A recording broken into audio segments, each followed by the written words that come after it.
Hello from Paddington Station. Your civilization needs you. If you think the classics is worth saving at Royal Holloway and everywhere else, then you've got to help us.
Well, I don't need to convince you guys in the audience tonight that it's really worth reading Latin and Greek literature.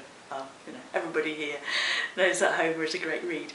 What I do want to say is that classics seem to me to be really important mechanisms of cultural empowerment. I mean, just think about it. Imagine going and walking around the National Gallery if you never knew anything about Ovid and the Metamorphoses.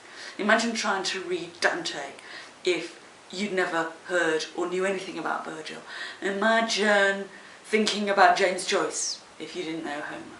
It seems to me that what classics does, and why it's absolutely crucial for everybody, not just kind of the freaks who really get into it, but really everybody, is that it's about our culture and how our culture works, and it helps us think about what's ours as much as what's theirs.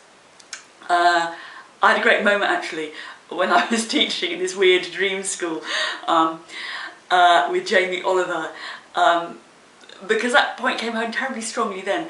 Because what my kids really got into in that programme was not the David Beckham tattoos, which of course they put on the telly, but it was a moment I think they didn't put on the telly, when we were talking about English place names, and I pointed out to them why towns ended in Chester or Castor, Doncaster, Manchester, Chester, and actually a veil fell from their eyes. They suddenly saw that what had been a mad bit of English toponyms, as I would put it, what had been a mad bit of English toponyms actually made sense, and it made sense because of the Romans, and that you couldn't make sense of English geopolitics if you didn't know about Roman Britain. It was brilliant. Hi, my name is Colin Teevan. I'm a senior lecturer in creative writing here at Birkbeck College, University of London. I'm also a playwright, and I suppose the origins of my playwriting come from learning the classics at school. I would like to lend my wholehearted support to Royal Holloway, or to the classics department in Royal Holloway. What we're seeing at the moment is a scandalous dismantling of the education system and access to the education system, and classics in particular, which are the basis of not only our mathematics, theatre and culture, but also the basis of our democratic society.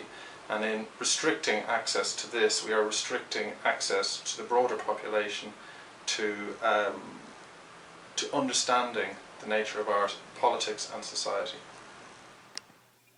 Why is classics important? Well, because when you're in Egypt all by yourself and you contract pneumonia, reading Homer in Greek is one of the few things that can make you feel better. Trust me, I found out the hard way.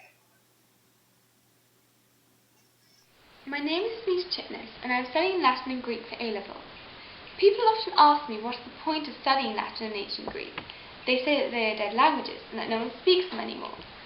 But the people who made history can speak to me without an interpreter. Julius Caesar, Alexander the Great, Socrates. I can be dazzled by the oratory of Cicero, moved by the poetry of Sappho, and weep over the tragedies of Sophocles. Nothing else makes history seem quite as alive. Well, one of the most cheering things in all this has been the number of responses that have been posted by people who are going to come out to Royal Holloway this year or next year. There was one particularly nice one last week, I thought, of someone who said, well, reading all this stuff makes me realise why I really want to come to Royal Holloway. Seeing all that support, seeing all the people rallying around, seeing all the enthusiasm of people who've been reading classics, all the affection they have for their subject and for the people who've been teaching them, that's why I want to come. And that's so good to hear. David Willett says a lot of things that aren't very good, but not everything he's said has been bad. In his book particularly, he was really very sound on how it's his generation, my generation, that have done so much to steal from the young, steal from the next generation, taking far too much for ourselves, not leaving enough for the people who are going to come after us. And now what happens, as well as making people pay through the nose for their education, seems that they're taking away a subject which, to judge from all those packed open days, all these applications this year, people still really want to read, really want to study, and that should be so encouraged, not stamped on. So, well, we've got to answer in the terms of business, but there's no need for us to think in these terms. We've got to fight, we are fighting. They may have thought that classics would be a nice easy target, that we'd come like lambs to the slaughter. Well, we know what Churchill would have said. Some slaughter, some lambs.